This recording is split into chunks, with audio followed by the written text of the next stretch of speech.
आज जो टॉपिक हम डिस्कस करेंगे वो क्या है, जेनेरिक कलेक्शंस इन सी शार्प। ठीक है, तो सबसे पहले जेनेरिक को समझना जरूरी है कि जेनेरिक्स क्या है।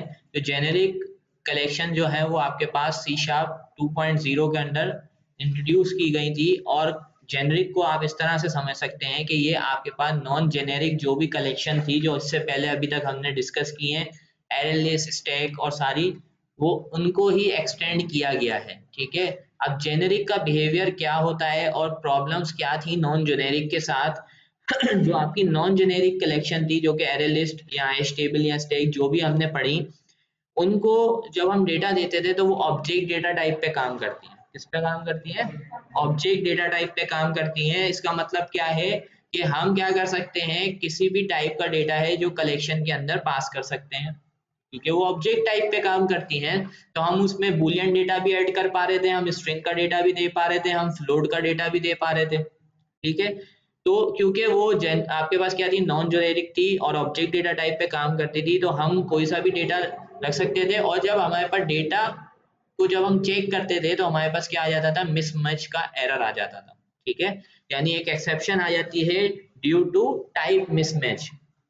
ठीक है, तो क्या होता है कि बट विद जेनेरिक कलेक्शन जो होती है सी शार्प में, उसकी मदद से हम क्या कर सकते हैं, हम स्पेसिफिक डेटा को स्टोर कर सकते हैं। स्पेसिफिक टाइप का जो डेटा है उसको स्टोर कर सकते हैं। लाइक पहले तो वहां पर कोई कॉन्सेप्ट नहीं था ना कि कोई टाइप का डेटा आएगा कलेक्शन के अंदर। एरे पड़ी थी तो एरे के अंदर हम इंटीजर एरे बनाते थे तो इंटीजर एरे का डेटा आता था। अगर हम स्ट्रिंग एरे बनाते थे तो स्ट्रिंग डेटा आता था। जो हमने नॉन जेनेरिक पढ़ी उनके अंदर क्योंकि ऑब्जेक्ट टाइप का डेटा आता है तो इस वजह से हम कोई सी भी टाइप का डेटा स्टोर कर पा रहे थे। बट इसके साथ प्रॉब्लम ये आती है कि अगर कभी हमें ऐसी जरूरत पड़ती है जहां पर हमें कोई स्पेसिफिक टाइप का डेटा ही स्टोर करना है, तो फिर हमारे पास उसको पूरा करने के लिए हमारे पास जो कॉन्सेप्ट यूज होता है वो होता है जेनेरिक कलेक्शंस का। ठीक है, तो जेनेरिक कलेक्शन के अंदर हम क्या कर सकते हैं, टाइप सेफ्टी भी अचीव कर सकते हैं क्योंकि हमारे पास जो डेटा है वो स्पेसिफिक टाइप का आएगा। सेकंड प्रॉब्लम जो यहाँ पर जेनेरिक कलेक्शंस के साथ ही नॉन जेनेरिक के साथ, कि उसमें हमारे पास परफॉर्मेंस का ओवरहेड आता था। परफॉर्मेंस का ओवरहेड कैसे आता था कि उसके लिए रीजन था बॉक्सिंग एंड अनबॉक्सिंग। अब ये बॉक्सिंग एंड अनबॉक्सिंग क्या होती है, ये आपके पास जब हम एक डेटा टाइप को दूसरी डेटा टाइप में कन्वर्ट कर रहे होते हैं तो उसमें हमारे पास जो कास्टिंग होती है उसी को यहाँ पर बॉक्सिंग अनबॉक्सिंग में कहा जा रहा होता है। यानी आप देखें कि अगर हम कोई वैल्यू टाइप का डेटा कलेक्शन के अंदर स्टोर कर रहे हैं और क्या हो जाती है, वो पहले कन्वर्ट होती है ऑब्जेक्ट टाइप में और फिर जो है वो किस में स्टोर होती है, कलेक्शन में। तो इसमें क्या होता है, आपके पास बॉक्सिंग परफॉर्म होती है जब हम वैल्यू टाइप के डेटा को ऑब्जेक्ट टाइप में कन्वर्ट करते हैं। सिमिलरली जब हम इसको रिट्रीव करते हैं तो उस डेटा को ऑब्जेक्ट टाइप से वैल्यू टाइप में कन्वर्ट करना है, जिसको हम क्या कहते हैं, अनबॉक्सिंग कहते हैं। जो ये अनबॉक्सिंग और बॉक्सिंग होती है इसकी वजह से हमारे पास जो है परफॉर्मेंस क्या होती है, पुअर परफॉर्मेंस हमें यहाँ पर मिलती है। तो यानी मसला क्या है कि ये कुछ प्रॉब्लम्स हैं नॉन जेनेरिक के साथ, जिसकी वजह से ही हमें जेनेरिक कलेक्शन का कॉन्सेप्ट पढ़ने की जरूरत पड़ रही है। अब बॉक्सिंग मैंने बता दिया, बॉक्सिंग का मतलब क्या है, अनबॉक्सिंग का मतलब क्या है। तो सॉल्यूशन क्या है नॉन जेनेरिक कलेक्शन को सॉल्व करने का, तो कलेक्शन आपके पास इसका क्या है सॉल्यूशन, कि आपके पास डॉट नेट फ्रेमवर्क ने क्या किया है, इन सारी क्लासेस को री इम्प्लीमेंटेड किया है। ठीक है, जैसे कि आपके पास array list, stack, queue in generic collection. ठीक है, अब जब जेनेरिक कलेक्शन में इसको इंट्रोड्यूस किया गया है तो आप यहाँ पर एक चीज देखें कि ये एरे लिस्ट के साथ एक टी बना हुआ आ रहा है। जब आप यहाँ पर स्टैक में जा रहे हैं तो स्टैक के साथ भी एक टी बना हुआ आ रहा है, क्यू के साथ भी एक टी बना हुआ आ रहा है। तो ये आपको बता रहा है कि ये वाली जो एरे लिस्ट की रिप्रेजेंटेशन है वो कौन सी है, नॉन जेनेरिक है, और ये कौन सी है, जेनेरिक है। Here T is nothing but the type of value that we want to store in the collection। तो यहाँ पर ये जो T है ये किसको रिप्रेजेंट करता है, वो टाइप ऑफ डेटा जो हम कलेक्शन के अंदर स्टोर करना चाहते हैं। ठीक है, इससे पहले जब हम एरे लिस्ट बनाते थे तो एरे लिस्ट में हम सिंपली एरे लिस्ट को बना देते थे और उसको एक्सेस कर लेते थे उसकी वैल्यूज को। ठीक है, लेकिन जब अब हम array list, generic array list बनाएंगे तो उसके अंदर हम ये टी पैरामीटर की मदद से ये बताएंगे कि what type of data will be inserted in this array list. तो ये क्या हो जाएगी, आपके पास जेनेरिक लिस्ट हो जाएगी। कौन सी लिस्ट हो जाएगी? जेनेरिक आपके पास हो जाएगी। तो जो इम्पोर्टेंट पॉइंट है जेनेरिक का वो ये है कि जेनेरिक के अंदर हम टाइप डिफाइन कर सकते हैं, जैसे कि यहाँ पर लिखा हुआ है the most important point that you need to remember is while creating the objects of generic collection classes you need to explicitly provide the type of value that you are going to store in the collection। तो यानी जब आप इसको बनाएंगे, बनाते वक्त आपको ये चीज लाजमी बतानी है कि what type of data you are going to store in this collection। ये भी आपके पास कहाँ अवेलेबल होती है? इससे पहले जितनी हमने पढ़ी है वो कहाँ होती है? सिस्टम डॉट कलेक्शंस के अंदर, बट ये कहाँ पर होती है? System dot collection dot generic के आपको नेम स्पेस के अंदर ये मिल जाती है। तो ये कुछ क्लासेस हैं जो आपको इसके अंदर मिलती हैं, stack, Q, link list, sorted list, list और डिक्शनरी। ठीक है, ये आपके पास डिफरेंट आपके पास कौन सी क्लासेस है? जेनेरिक क्लासेस हैं कलेक्शन की जो आपको यहाँ पर मिलती हैं C# के अंदर। इसी तरीके से सिमिलरली हमारे पास यहाँ पर एक और फायदा क्या मिलता है? It is also possible to store a user defined type like a class type और structure type as shown below. ठीक है, यानी क्योंकि यहाँ पर हम टी की मदद से बताते हैं what type of data will be in this list, तो फिर हम क्या करते हैं, यहाँ पर हम किसी स्पेसिफिक स्ट्रक्चर और क्लास को भी पॉइंट आउट कर सकते हैं। लाइक दिस के हमने बताया we are creating a list, और यहाँ पर उस लिस्ट की जगह what I have passed customer class. So उसके बाद मैंने यहाँ पर पूरी लिस्ट बना दी। तो अब क्या होगा, अगर कस्टमर क्लास हमारे पास कोई मौजूद है और उसके अंदर कुछ रेलेवेंट प्रॉपर्टीज हैं, customer name, customer ID, customer email, तो वो अब उस स्पेसिफिक टाइप के साथ प्रॉपर्टीज के साथ आपकी लिस्ट क्रिएट हो जाएगी। तो देख रहे हैं जेनेरिक का फायदा क्या मिल रहा है कि हम उस स्पेसिफिक क्लास की भी क्या बना पा रहे हैं? कलेक्शन बना पा रहे हैं। क्या बना पा रहे हैं? कलेक्शन। बट फायदा क्या हो रहा है? बस यहाँ पर एक चेंज कहाँ पर आ रहा है? यहाँ पर चेंज जो आ रहा है वो टी का चेंज आ रहा है, बाकी और कोई भी चेंज नहीं है, सिर्फ वो जो टी हमने पढ़ा है अभी उस टी का फर्क है। ठीक है, और वो टी कुछ नहीं है, क्या है आपके पास? टाइप है। अब आ जाते हैं यहाँ पर जेनेरिक कलेक्शन के बारे में लिखा जा रहा है कि जेनेरिक कलेक्शन क्या है। अभी इससे पहले जो हमने डिस्कस किया वो प्रॉब्लम डिस्कस करी और उसकी सॉल्यूशन भी देखे। अब जेनेरिक कलेक्शन आपके पास क्या है? स्ट्रांगली टाइप है। स्ट्रांगली टाइप क्यों है? क्योंकि आप उसमें टाइप डिफाइन कर रहे हैं, विदाउट द टाइप आप उसको एक्सेस नहीं कर सकते। जैसे कि PHP की अगर मिसाल लें तो PHP स्ट्रांगली टाइप है, लूजली टाइप है? लूजली टाइप है। क्यों? क्योंकि आपको वहां पर डेटा टाइप बताने की जरूरत नहीं पड़ती। ठीक है, बट C# क्या है? Strongly type. तो नॉन जेनेरिक जो है वो लूजली टाइप है, और आपके पास जेनेरिक क्लासेस कौन सी हैं? वो आपके पास स्ट्रांगली टाइप है। The strongly type nature allows these collection classes to store only one type of value into it.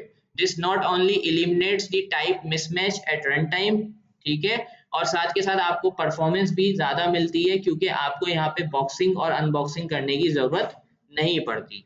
So it is always a preferable and good programming choice to use generic collection classes rather than using the non-generic classes। यानी आप एक ऐसी website बना रहे हैं या ऐसा कोई प्रोजेक्ट बना रहे हैं जिसके अंदर आपको टाइप सेफ्टी के बारे में ज्यादातर ध्यान रखना है। आप चाहते हैं को ऐसा कोई मिसमैच का एरर ना आए, ऐसी एक्सेप्शन जनरेट ना हो, तो फिर आप ऑलवेज गुड प्रैक्टिस के अंदर क्या करते हैं? जेनेरिक क्लासेस को यूज करते हैं, नॉन जेनेरिक को यूज नहीं करते। नॉन जेनेरिक को आप वहां यूज कर सकते हैं जब आपको पता है कि मुझे किसी टाइप की कोई टेंशन नहीं है, बल्कि किसी भी टाइप का डेटा मुझे स्टोर करना है इस कलेक्शन के अंदर। यहाँ पर एक सिंपल सी एग्जांपल लिखी गई है कि why do we need generics in C#। ठीक है, तो जेनेरिक्स के अंदर यहाँ पर आप देखें, यहाँ पर एक प्रोग्राम बना हुआ है। ठीक है, मैं आपको सिर्फ समझा रहा हूँ। इस प्रोग्राम के अंदर यहाँ पर हमने क्या बनाया हुई? एक कैलकुलेटर की क्लास बनाई हुई है जिसके अंदर एक मेथड है इज इक्वल। क्या है? Is equal. तो इसका मतलब क्या है कि ये फंक्शन क्या करेगा? ट्रू या फॉल्स रिटर्न करेगा। ठीक है, तो अगर इक्वलिटी होती है तो लिखा हुआ आ जाता है बोथ आर इक्वल, अदरवाइज लिखा हुआ आ जाएगा both are not equal. But यहाँ पर ये इसकी रिप्रेजेंटेशन दी हुई है। ठीक है, the above code implementation is very straightforward. Here we created two classes with the name class calculator and class main. ठीक है, जिसमें आपकी क्लास कैलकुलेटर की जो क्लास है उसके अंदर एक मेथड बना हुआ है और इक्वल का जो दो इंटीजर वैल्यूज ले रहा है। कौन सी वैल्यूज ले रहा है? इंटीजर ले रहा है, ठीक है। और फिर क्या कर रहा है? उनको चेक कर रहा है, अगर दोनों इक्वल नहीं है तो आपको ट्रू या फॉल्स रिटर्न कर रहा है। So the above or equal method works as expected. It is more and importantly it will only work with the integer values. क्योंकि हमने सिर्फ इसको इंटीजर के लिए बनाया है तो ये क्या करेगा? सिर्फ इंटीजर वैल्यूज के साथ काम करेगा। बट आगे चल के हमारी रिक्वायरमेंट चेंज होती है और हमें स्ट्रिंग को भी एवेल्युएट करना है और मेथड एक ही रखना है, ये सही है। So in the above example if we try to pass other than integer values we will get a compile time error. हमारे पास क्या आएगा? कंपाइल टाइम एरर आ जाएगा। This is because the R equal method of class calculator class is tightly bounded with the integer data type. Hence, it is not possible to invoke the or equal method other than the integer data types. So when we try to invoke this method, we will get the error. कौन सा error हमें मिलेगा? Type mismatch का error मिलेगा। One of the ways to make the above equal method accept string type values and integer values, we need to make the object data type as the parameter. एक तो फायदा ये कि यहाँ तो फिर हम क्या करते हैं? इंटीजर की जगह क्या यूज करते हैं? पैरामीटर के अंदर ऑब्जेक्ट डेटा टाइप। क्या करते हैं? Object data type. पर अगर हम ऑब्जेक्ट डेटा टाइप कर देंगे तो फिर क्या मसला आएगा? वो अभी हम पढ़कर आए। क्या पढ़कर आए कि आपके पास the most important point that you need to keep in remember in every .NET data type whether it is a primitive type or a reference type, it is directly or indirectly inherits from the system dot data object. लेकिन यहाँ पर वही मसला आ सकता है कि वो क्या करेगा? अनबॉक्सिंग बॉक्सिंग करेगा। अगर ऑब्जेक्ट डेटा टाइप दे देंगे तो फिर आपके पास बॉक्सिंग और अनबॉक्सिंग होगी तो फिर वही परफॉर्मेंस का मतलब आएगा। यानी अब यहाँ पर देखें इसकी इम्प्लीमेंटेशन में क्या आ रहा है। यहाँ पर अगर आप फोकस करें तो आर इक्वल की यहाँ पर इम्प्लीमेंटेशन में कौन सी डेटा टाइप यूज हुई है? ऑब्जेक्ट। पहले क्या यूज हो रहा था? इंटीजर। तो यहाँ पर वही चीज लिखी हुई है कि अगर हम इसको चलाएंगे तो ये रन तो करेगा बट इसके साथ वही प्रॉब्लम है परफॉर्मेंस वाला, बॉक्सिंग और अनबॉक्सिंग की वजह से, ठीक है। और now the are equal method is not type safe, और ये टाइप सेफ भी नहीं है। Now it is possible to pass a string value for the first parameter and an integer value for the second parameter. क्योंकि object type दिया है तो वो कोई सी भी डेटा टाइप ले सकता है। तो अगर आपने पहला पैरामीटर क्या पास कर दिया स्ट्रिंग और दूसरा इंटीजर तो फिर आपके पास वही मसला आएगा मिसमैच वाला, क्योंकि इंटीजर और स्ट्रिंग को इक्वालिटी में चेक नहीं किया जा सकता। दोनों स्ट्रिंग होने चाहिए या दोनों इंटीजर होने चाहिए, सही है। तो ये यहाँ पर मैं काम कर लेता हूँ। जैसे कि हमने अभी डिस्कस किया कि हम एक क्लास बना लेते हैं, कैलकुलेटर के नाम से मैंने क्लास बना ली। अब इस क्लास के अंदर मैंने क्या बनाना है? एक मेथड, वही जो हमने अभी डिस्कस किया। तो हम कर देते हैं इसको पब्लिक और इस मेथड को क्या नाम दे देते हैं? पब्लिक रिटर्न करवा रहे हैं ना इंटीजर, यहाँ चलें वॉइड दे देते हैं क्योंकि हम यहाँ से मैसेज प्रिंट करवा रहे हैं। तो हमने कहा आर इक्वल और यहाँ पर मैंने इसको दिया integer v1 comma integer v2। Okay, so यहाँ से मैं इसको करवा देता हूँ इफ, चलें ये तो ट्रू या फॉल्स रिटर्न करेगा ना, तो हम यहाँ पे क्या कर सकते हैं? रिटर्न भी करवा सकते हैं, डायरेक्ट भी चेक कर सकते हैं। तो हम ऐसा कर लेते हैं, रिटर्न करवा देते हैं। ठीक है, देखो यहाँ पर उन्होंने क्या किया है, यहाँ पर रिटर्न करवाया चेक करके, सही है। तो हम ऐसे भी कर सकते हैं, डायरेक्ट भी कर सकते हैं। यहाँ पे क्या करवा रहा है? रिटर्न करवा रहा है। तो रिटर्न किस सूरत में करवा रहा है? बूल, ठीक है। तो फिर आप क्या करोगे यहाँ पर?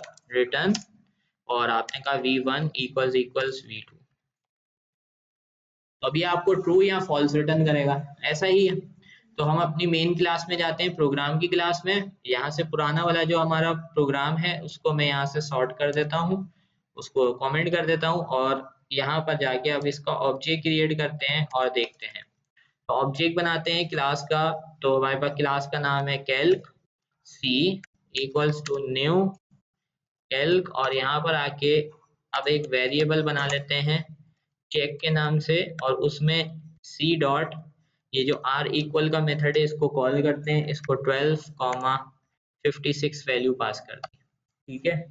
और यहाँ पर आके मैंने कहा इफ चेक ये बराबर है, तो हम कंसोल डॉट राइट लाइन के थ्रू क्या करना चाहते हैं, यहाँ पर लिखना चाहते हैं दीज आर इक्वल, चलें इक्वल दे देते हैं, और वरना हम एल्स में क्या दे देते हैं, नॉट इक्वल, यहाँ पर दे दिया नॉट नॉट ओके। सो यहाँ पर आते हैं, अब इसको रन करते हैं तो हमारे पास क्या आएगा, हमारे पास लिखा हुआ आ जाएगा नॉट इक्वल, ठीक है। क्यों, क्योंकि कंसोल डॉट रीड की भी कमेंट कर दिया। यहाँ से इसको रिमूव करते हैं, यहाँ लेकर आते हैं, सही है। सेव करते हैं, रन करते हैं, यहाँ से देखिए नॉट इक्वल आ रहा है, एक्सपेक्टेड रिजल्ट आ रहा है। लेकिन यहाँ आकर जब मैंने इसको कॉलिंग की है, यहाँ मैंने वैल्यू दे दी, तब ये कंपाइलेशन में ही एरर दे रहा है, क्योंकि हमने ये जो मेथड बनाया वो स्ट्रिंग के और किसके इंटीजर के लिए बनाया है। तो एक तो मसला ये हो गया कि जो पहली वाली सिचुएशन थी उसमें तो ये काम ही नहीं करने वाला, क्योंकि ये आपको कंपाइल टाइम पे ही एरर दे देगा। बट हमने कहा कि हमने क्या किया, इसकी टाइप को क्या कर दिया, ऑब्जेक्ट कर दिया, और इसकी टाइप को भी क्या कर दिया, यहाँ पर आकर ऑब्जेक्ट कर दिया। अब इनको सेव किया तो यहाँ पर देखो एरर रिमूव हो गया, ऑटोमेटिकली एरर रिमूव हो गया। But the problem with this approach is कि यहाँ पर अगर हम इसको रन करेंगे तो अभी ये प्रोग्राम कोई हमें एरर वगैरह नहीं देगा, जो कि टाइप सेफ्टी हमारे पास यहाँ पर जो है कॉम्प्रोमाइज़ हो जाएगी, जो हम नहीं चाहते। सो इसका एक और तरीका ये है कि हम यहाँ पर आएँ और यहाँ पर अपनी क्लास में आकर इसको क्या कर दें, ओवरलोड कर दें, इस फंक्शन को क्या कर दें, ओवरलोड कर दें। लेट्स से कि ये हमने बूलियन के लिए अभी जैसे इंटीजर के लिए बना दिया, देन एक यही फंक्शन हमने जो है वो यहाँ पे कॉपी किया, और ये सेम फंक्शन जो है वो हमने स्ट्रिंग के लिए बना दिया। सो अब इस अप्रोच में क्या है, इस अप्रोच में आप ओवरलोड कर सकते हैं, यानी एक ही नाम से मल्टीपल मतलब डिफरेंट पैरामीटर्स के हिसाब से इसको कोड कर सकते हैं। बट इस सिचुएशन में भी हमारे पास एक प्रॉब्लम आती है। अब वो प्रॉब्लम क्या है कि अगर अभी तो हमारे पास लेट्स से कि हमने सिर्फ इंटीजर और स्ट्रिंग के लिए चेक करना था, बट हो सकता है आगे चल के हमें यही मेथड जो है फ्लोट के लिए, लॉन्ग के लिए बनाना पड़े। तो फिर क्या होगा, हमें बार बार ये कोड जो है ना वो रिपीट करना पड़ेगा। तो इससे अच्छा तरीका क्या है कि हम इस चीज़ को बाय जेनेरिक सॉल्व करें। So we can solve all the problem with generics. With generics we can make all equal methods to work with different types of data. So हम क्या करते हैं, अपने प्रोग्राम को मॉडिफाई करते हैं, और यहाँ पर आकर मैं क्या करने वाला हूँ, इसको मैं करूँगा कमेंट, और यहाँ पर अब हम अपने इस फंक्शन को मॉडिफाई करेंगे, और मॉडिफाई करके इसको हम यहाँ पर आके इसको हम जेनरिक की तरह क्रिएट कर देंगे। यहाँ पर हम टी पास कर देंगे, और यहाँ पर भी हम टी पास कर देंगे, और यहाँ पर आकर हम क्या करेंगे, हम बोलेंगे v1 dot equals and v2। सो हम अपने प्रोग्राम को मॉडिफाई करेंगे, और अब ये प्रोग्राम जो है, यानी ये वाला जो हमारा मेथड है, अब ये जेनरिक पे डिपेंड करता है, यानी यहाँ पर हमने क्या दे दिया है, ये टी दे दिया है। तो अब ये क्या होगा, रन टाइम के ऊपर जो डेटा टाइप के हिसाब से हम इसको क्रिएट करेंगे वही रिज़ल्ट हमें प्रोड्यूस करेगा। तो लेट से हमें अब इस फंक्शन को कॉल करना है, और यहाँ पर हमने टाइप रखनी है लेट्स से इंटीजर। तो अगर हम अब इसको इंटीजर के लिए चेक करना चाहें तो अब यहाँ पर हमारे पास ऑटोमेटिकली आप देख सकते हो वैल्यूज़ क्या हो जाएंगी, इंटीजर हो जाएंगी। तो अब मैं यहाँ पर जब इसको रन करूँगा तो अब देखेंगे क्या दिखाएगा हमें, क्योंकि यहाँ पर हमने इफ़ एल्स यूज़ किया हुआ है। तो अब अगर मैं इसको रन करूँगा वी विल गेट इक्वल। इसी तरीके से अगर अब मैं यहाँ पर इसको करता हूँ 3, तो अब हमारे पास यहाँ पर क्या आएगा, नॉट इक्वल आएगा। सिमिलरली अगर मुझे डिफरेंट डेटा टाइप के लिए चेक करना है तो यहाँ पर आकर मैं वो डेटा टाइप मेंशन कर दूंगा, तो अब ये जो हमारे पास मेथड है उस डेटा टाइप के लिए क्रिएट हो जाएगा like this. So now it will run on the string data type. तो जेनेरिक की मदद से हम क्या कर सकते हैं, ये काम कर सकते हैं कि हम ऐसे मेथड जिनके अंदर हमें ये श्योरिटी नहीं है कि हम कौन सी टाइप को यूज़ करना चाहते हैं, टाइप सेफ्टी भी करना चाहते हैं, तो उसके लिए हम क्या यूज़ करते हैं, जेनेरिक्स को यूज़ करते हैं। So as we have discuss कि हमारे पास सी शार्प में जेनेरिक्स हमें अलाउ करते हैं कि हम जो है वो क्लासेस को, मेथड्स को क्या कर सकें, decouple कर सकें from data type. In other words, we can say that generic allow us to create classes using angular brackets for the data type of its member. At compilation time, these angular brackets are going to be replaced with some specific data types. So यानी अगर हम एक ऐसा method बना रहे हैं और इसके अंदर हम ये एंगुलर ब्रैकेट्स को यूज़ कर रहे हैं और यहाँ पर हमने t पास किया है, तो कंपाइलेशन टाइम पे क्या होगा, वो एंगुलर ब्रैकेट्स के अंदर वो जो t है वो रिप्लेस हो जाता है आपके पास स्पेसिफिक डेटा टाइप के हिसाब से। In C Sharp, we can apply the generic to the following. We can apply generic for the interfaces. We can have generic abstract classes. We can generic classes. We can have methods. We can have static method. We can have generic properties. We can have generic events, delegates and operators. तो ये सारे concept हैं जिनके ऊपर हम जो है generics को अप्लाई कर सकते हैं। Advantages of generics, it increases the reusability, तो इसकी वजह से हमारे पास रीयूजेबिलिटी बढ़ती है। जेनरिक्स जो है वो टाइप सेफ है। We will get the compile time error, यानी टाइप सेफ है तो हमारे पास कंपाइल टाइम पे ही एरर आ जाएगा अगर हम गलत डेटा टाइप प्रोवाइड करेंगे। वी गेट बेटर परफॉर्मेंस, हमें परफॉर्मेंस जो है वो बेटर मिलती है जेनरिक से, क्योंकि यहाँ पर बॉक्सिंग और अनबॉक्सिंग की जो पॉसिबिलिटीज़ हैं वो भी रिमूव हो जाती हैं। So now we are going to apply a generic concept on a class. So हम एक class बनेंगे. So here we are going to create a class and let's say name this my generic class, and here we can make it generic by including this t. तो हमने इस class को क्या बना दिया है, जेनरिक क्लास बना दिया है। अब इसके अंदर हम क्या कर सकते हैं कि जो भी हम data members so now let's create a private generic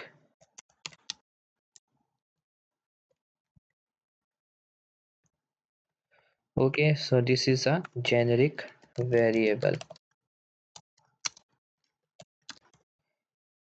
Let's create a generic constructor.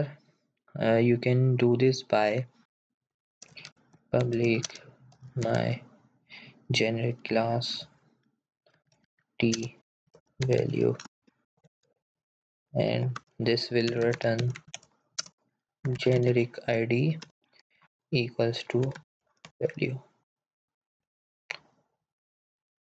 Okay, so in this code what we have done, we have created a generic class. हमने एक generic data member बनाया और एक हमने generic constructor बनाया है.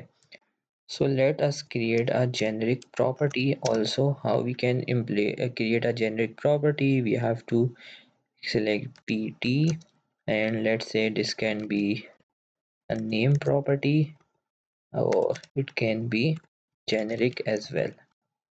So इसको भी हम जेनरिक बना सकते हैं। इसी तरीके से अगर हम कोई मेथड बनाना चाह रहे हैं उसको भी हम यहाँ पर जेनरिक बना सकते हैं। t generic method and this will be t console.writeLine parameter type 0 and parameter value. Okay, so what we have done, यहाँ पर हमने ये जो जेनरिक पैरामीटर बनाया है, ठीक है, यहाँ पर हम क्या कर रहे हैं, उसकी वैल्यू को कॉल कर रहे हैं। तो यहाँ पर हमारे पास यूज़ होता है type of, and type of हम मालूम कर लेते हैं किसकी टाइप मालूम करनी है, इस टी की। और यहाँ पर आकर what we have to do, यहाँ पर आके कॉमा लगा के हमें वैल्यू प्रिंट करानी है। यहाँ पर हमने वैल्यू को प्रिंट करा दिया। ओके, सो यहाँ पर आके क्योंकि हमने रिटर्न यूज़ किया है तो यहाँ पर हम क्या रिटर्न कराते हैं, हम यहाँ पर रिटर्न करा देते हैं जेनरिक, रिटर्न करा देते हैं जेनरिक आईडी को।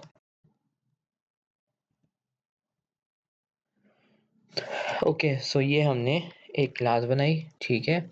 और अब जाके हम क्या करने वाले हैं, इस क्लास का ऑब्जेक्ट बना के यहाँ पर यूज़ करने वाले हैं। तो what we have to do, we have to create the class, we have to create the object of this class. If we want integer, we can initiate with it with integer. Let's say g equals to new generic. Okay, सो यहाँ पर हमने ये object create कर लिया इस class का।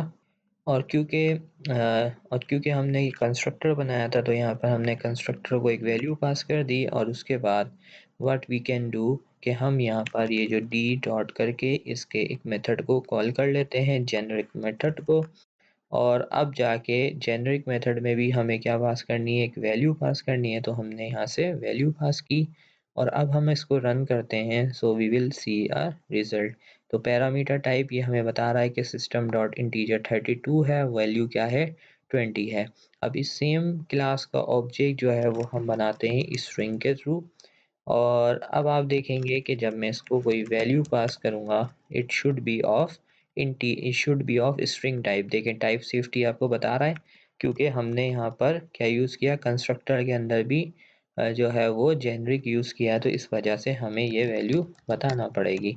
Let's say यहाँ पर मैं पास करता हूँ असद, और अब जाके मैं इसको रन करता हूँ। सो यू विल सी कि हमारे पास यहाँ पर अब क्या आ रहा है, पैरामीटर की टाइप सिस्टम डॉट स्ट्रिंग आ रही है और वैल्यू टाइप क्या आ रही है, हमारे पास वैल्यू क्या आ रही है, असद आ रही है, जो हम यहाँ से पास कर रहे हैं। तो जेनरिक एक्चुअल में कर क्या रहा है कि अगर हम इस क्लास की तरफ आएँ तो अभी ये हमारा कोड है। सो बेसिकली जब आप इस क्लास का ऑब्जेक्ट बनाते हैं तो उसके बाद कंपाइलेशन टाइम पे क्या होता है, यहाँ पर जब आप इसको यहाँ पर इसका ऑब्जेक्ट बनाते हुए इंटीजर पास करते हैं, तो जहाँ जहाँ आपने ये टी यूज़ किया होता है उन सब जगह यहाँ पर इंटीजर कॉल हो जाता है। इसी तरीके से अगर आप यहाँ पे स्ट्रिंग पास करते हैं तो इस कोड के अंदर सब जगह क्या आ जाता है, स्ट्रिंग कॉल हो जाता है। इसी वजह से जब हमने इसका ऑब्जेक्ट क्रिएट किया था एज एन इंटीजर की तरफ, तो देखें जैसे ही मैं इसका ऑब्जेक्ट इंटीजर करता हूँ तो मुझे यहाँ पर एरर मिलना स्टार्ट हो जाएंगे। क्यों? क्योंकि अब जो मेरी क्लास के अंदर मैंने क्योंकि जेनरिक यूज़ किया था, इस वजह से अब मुझे अगर मैंने इसको इंटीजर के थ्रू यहाँ पर इनिशिएट करवाया तो मुझे यहाँ पर इस इंटीजर वैल्यूज़ ही पास करनी पड़ेगी। देखें मैं यहाँ पे भी इंटीजर करता हूँ, फिर भी मेरे पास यहाँ पर देखें यहाँ वैल्यूज़ के ऊपर एरर आ रहा है। और अगर आप एरर पे थोड़ा सा जाएंगे तो यहाँ पर ये आपको बता भी रहा है कि argument word can not convert from string to integer, यानी हम इसको स्ट्रिंग टू इंटीजर में कन्वर्ट नहीं कर सकते। So this is the benefit of using generic class और जेनरिक मेथड। अगर आप स्ट्रॉन्गली टाइप जो है वो क्लासेस बनाना चाह रहे हैं और मेथड बनाना चाह रहे हैं जिसके अंदर आपके पास टाइप सेफ्टी हो, तो फिर आप क्या कर सकते हैं, आप इस जेनरिक कॉन्सेप्ट को यूज़ कर सकते हैं। तो जैसे ही मैं यहाँ पर स्ट्रिंग करता हूँ तो यहाँ पर देखेंगे हमारे पास ये स्ट्रिंग हो जाएगा और यहाँ से जो एरर्स हैं वो रिमूव हो जाएंगे। सो आज की इस क्लास में हमने जेनरिक्स के कॉन्सेप्ट को डिस्कस किया। तो आज के लिए इतना ही, इंशाल्लाह नेक्स्ट वीडियो में नया टॉपिक डिस्कस करते हैं। अल्लाह हाफिज़।